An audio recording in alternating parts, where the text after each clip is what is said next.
So this episode is all about inflation strikes back. With UK inflation on the way up again, we're going to be looking at how and why inflation is rearing its ugly head again, if the recent budget has made things better or worse, and what the forecast is for inflation. But before we get into all that, I need to get a bit more technical about how inflation is measured. Now, I promise this won't take long, and I know it can sound like a boring technicality, but I think this month discussing how it's measured is going to be really relevant and really important. And that's because the most widely used and reported inflation number is often the least informative. So the one you hear about absolutely endlessly is the CPI.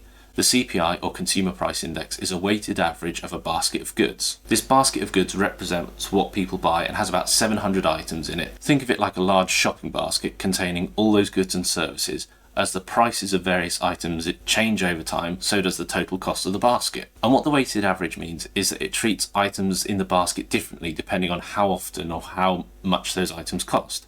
You wouldn't want the price of bread, cheese and milk to have the same influence on the average number as a sofa, a TIG welder and a croquet set, or basically anything you find down the middle aisle at Aldi. Every year the basket's contents are changed to reflect people's different buying habits and changes in prices. The most recent changes were in 2024, where they added things like air fryers, which feels like the most 2024 thing imaginable, vinyl, gluten-free bread and sunflower seeds for some reason. But then the items removed were hand hygiene gel, hot rotisserie cooked chickens and bakeware. But here's the problem. You know what doesn't fit into a basket? Your house and all the costs associated with it. And that right there is the problem. And that's why I prefer to look at CPIH. The H stands for housing, and the CPIH includes what are called owner-occupier housing costs.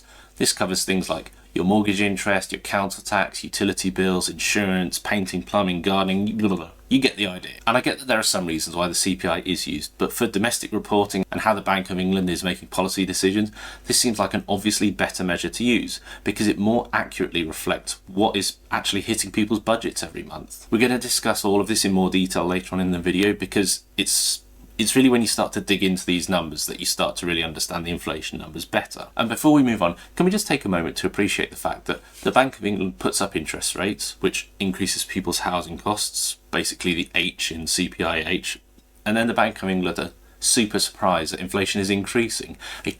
Truly magnificently moronic. So why has inflation increased again? So we seem to be on the right path. We've had a slightly rougher time with inflation compared to some of the other comparable countries in the G7 or the OECD. Our inflation had been both higher and more persistently higher, but it was starting to get under control, so what went wrong? And this is really where we start to dive into the data, and the answer becomes pretty obvious pretty quickly. So let's take a look at this table from the ONS. This shows more or less a breakdown of what's driving inflation, and this is for our new favourite inflation measure, CPIH. And we can see some declines here in communication, recreation and culture, and the least helpfully named category of all, miscellaneous goods and services, which could literally be absolutely anything, but never mind. But aside from that, you also see that there's a pretty even spread of inflation going across all the other parts of the basket of goods. But there are some standout items here, like the housing costs, that are doing a decent chunk of the heavy lifting when it comes to inflation. Housing and housing services going from 3.8 to 5.5 is a pretty noticeable jump. But let's dig into this number even further still. And as has been the case repeatedly for the last few years, we have the energy prices. But what this number really reflects is the change in Ofgem's energy price cap, which went up last month. Unsurprisingly, has gone up again. The quarterly energy price cap rose by 10% to £1,717 in October. And the cap is forecast to rise again in January to put the average annual bill at £1,736. And another important driver of inflation at the moment is wages. The report specifically says annual private sector regular average weekly earnings growth has continued to fall but remained elevated at 4.8% in the 3 months to August. Headline GDP growth is expected to fall back to its underlying pace of about 0.25% over the second half of the year. The MPC judges that the labour market continues to loosen, although it appears relatively tight by historical standards. So how does this tie through to inflation? Well, basically people's earnings are generally increasing faster than the rate of inflation, which is generally a good thing. But what it means is that those increased wage costs are getting passed on to consumers, nudging the rate of inflation up. And this really is kind of a story of two halves. A lot of The first half is housing costs, driven by a whole host of factors, but not least of which is going to be mortgage costs and the energy price cap increase. And then with wages increasing faster than the rate of inflation, this means that there's a bit more tightness in the labour market, and so workers are able to bid up wages. But just so we're absolutely clear, I'm not saying that these people don't deserve to get better wages. I think the problem with inflation is that it's a cumulative effect and a compounding effect. So actually, having gone through a period of really high inflation, to see people's wages rising faster than the rate of inflation is probably just balancing it out for most people. Inflation is here to stay. So what does the Bank of England think is going to happen to inflation? And I think this is worth looking at, even when you consider the Bank of England's patchy at best record on inflation forecast. So in April 2024, Ben Bernanke, Nobel laureate and former chair of the Federal Reserve, published his landmark review into, quote, forecasting for the monetary policy making and communication at the Bank of England. Up until this point, the bank had kind of a poor record when it came to predicting inflation. I guess my point here really is that although the Bank of England has had quite a few historic misses, the reports do seem to be getting better when it comes to accuracy, so there is still some value in digging into these numbers. Even if you think the numbers are not necessarily going to be 100% accurate, it's what the bank is basically using to make their decisions nonetheless. But no matter, let's get into it in a bit more detail. The Bank of England forecasts that inflation is going to stay above the 2% target for the time being and for well into the future. Take a look at this graph here. The blue coloured line shows CPI, which we've already discussed isn't ideal, but never mind. And then we have the orange line. This shows CPI without the effect of energy prices. Now here's the thing. Inflation dropping below the Bank of England rate was, I'm afraid to say, the exception. You can see here that the expectation is that inflation is going to remain above the 2% target for the foreseeable future. The bank says, quote, CPI inflation fell to 1.7% in September, but this is expected to increase to around 2.25% by the end of the year as weakness in energy prices falls out of the annual comparison. And unfortunately, what this means is that interest rates, I'm afraid to say, are likely to stay higher for longer. Let's just take a look at the IMF. In May, they had forecasted that interest rates would be 3.5% by the end of 2025. But then it only took them until July before they'd started to walk a lot of this back, saying that interest rates are likely to stay higher for longer. So already we're starting to see some other forecasting bodies even start to walk back some of those interest rate predictions.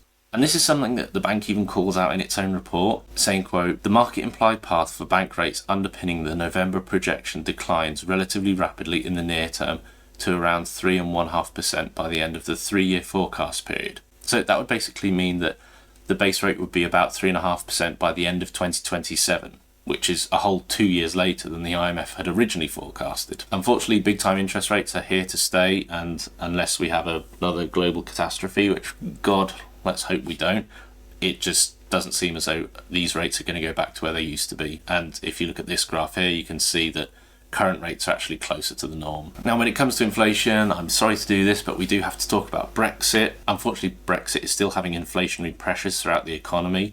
This kind of comes through a few main channels, and we'll just go through these quite quickly. The first Brexit effect is labour market and wage pressures. Brexit has basically led to a significant reduction in EU migrant labour, which has led to some of the tighter labour market that we've already discussed. Just as an example, this shortage, particularly in sectors that are reliant on seasonal workers, has driven up wages and labour costs, which are being passed on as higher prices of goods and services. And we also have this passage here on page 52 to back this up.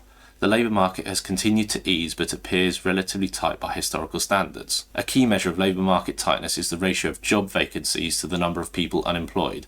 When it is high, there are a few unemployed people available to fill any given vacancy, which can lead to an upward pressure in wage growth as businesses compete to hire workers. This is basically just a ratio of how many jobs there are to how many people there are looking for those jobs. And the diagram shows that this measure has gradually been declining, but is still above where it would be at historical standards. So some of this wage growth is being driven up by there being fewer people able to do some of those jobs. The other thing is trade barriers and the effect that this has on supply chains. The introduction of new customs checks and trade barriers with the EU has increased the cost of imports and added delays to the UK suppliers. The UK's trade intensity is expected to decline by about 15%, and this is basically just an added cost for businesses which then get passed on to consumers. These trade frictions basically act as like an inflationary pressure and makes the UK less competitive globally. We also need to look at the pound. The pound depreciated like a tank after the referendum, and this depreciation has basically meant that sectors that are heavily reliant on imports have to pass on these costs to their consumers. Again,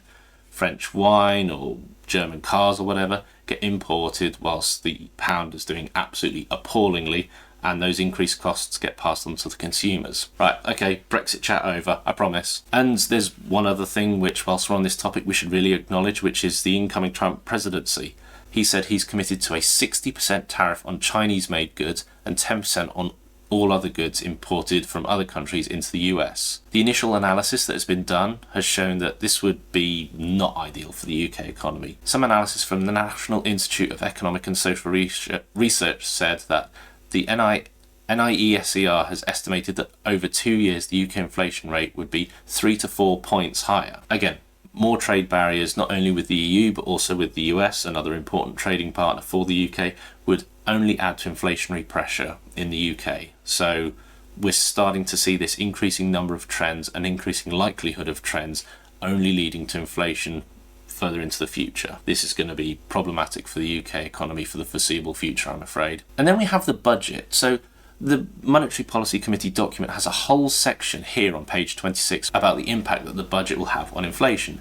And to be fair to them, they do go into quite a lot of detail, but the big thing in the budget that everyone has been shouting about has been the increase in national insurance costs and how those will be passed on to consumers, therefore being inflationary. The largest change to taxation was an increase in national employer insurance contributions, which is forecast to raise $26 billion by 2029 to 2030. This is partially offset by an increase in the generosity of the employment allowance which employers can claim on their NICS liabilities. What it's basically saying is that this is going to be an increased cost to business which businesses will then pass on to their consumers. The combined effect of the measures included in the budget are provisionally expected to boost CPI inflation by just under 0.5 percentage point at their peak relative to the projection in the August report. And they have this nice diagram here along with it, and you can see this here, 0.5% peak that they just mentioned in that passage. So I think it's fair to say that the Bank of England is expecting the budget to have some inflationary pressure. But then again, everything the government does can have inflationary pressure. It really depends on the economic backdrop.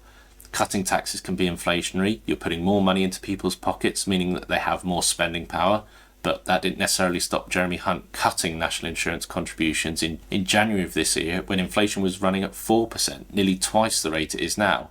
So they shouldn't get on their high horse too much about this one. So the obvious question is, what can you do with your own finance to try and insulate yourself from some of these money headwinds? Invariably, some of the key things that you can be doing are following a really good budget, using a 50-30-20 rule, 50% of your post-tax income on your needs, 30% on your wants, 20% on your investing and saving. That on its own can be a really powerful tool.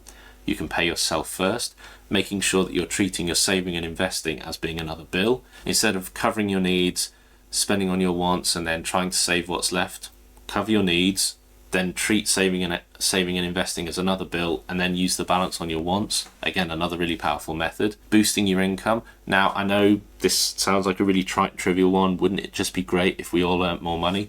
But again, negotiating a better raise, talking about your bonuses, maybe going into the office less so you can cut your commuting costs. These are all things that you can be looking at. You can also look to change jobs. We will always cite this study from 2014 that Forbes ran that found that people who moved jobs every 2 years over their lifetime earned twice the lifetime income compared to people who stayed in their jobs for longer. So maybe it's time to move to look for a new job. You can also use these higher interest rates to your advantage. Savings rates are not where they were, say, 12 to 18 months ago, but making sure that you're not just using a current account, that you are actually putting your emergency fund into as high an interest savings account as you can get your hands on, always going to be something that's worth doing. So what really is the main takeaway that we should be looking at here? Well, unfortunately, I'm afraid to say that it looks as though inflation, despite having dipped to below the 2% target, is back. It's back with a vengeance and it's here to stay. The Bank of England forecasts don't have inflation falling below the 2% until well towards the end of the Parliament. And it also looks as though Labour's latest budget, by the bank's own estimates, are going to have some inflationary pressure on the economy. And I think the thing which worries me a little bit more is that when we looked at this table right at the beginning of the video, there's bits of inflation everywhere, which is more concerning to me. When we had inflation over the last couple of years, not to every extent, but to some extent it was concentrated on things like energy prices, but it seems to be everywhere now, and that's a really concerning aspect for me. I'm afraid to say the other worrying thing is that with inflation staying higher for longer, that also means that interest rates are going to stay higher for longer. But it's also worth mentioning this shouldn't necessarily cause you to deviate from the good fundamentals of personal finance, that the consistent application of good financial habits will pay compounding benefits over the longer term. So make sure you're paying attention to your finances, you're keeping a lid on your expenses as much as you can. If you've liked this video, please like, subscribe and share. You can subscribe now and it doesn't cost you a penny, and you can unsubscribe later if you think I'm talking absolute nonsense. Thanks very much for watching.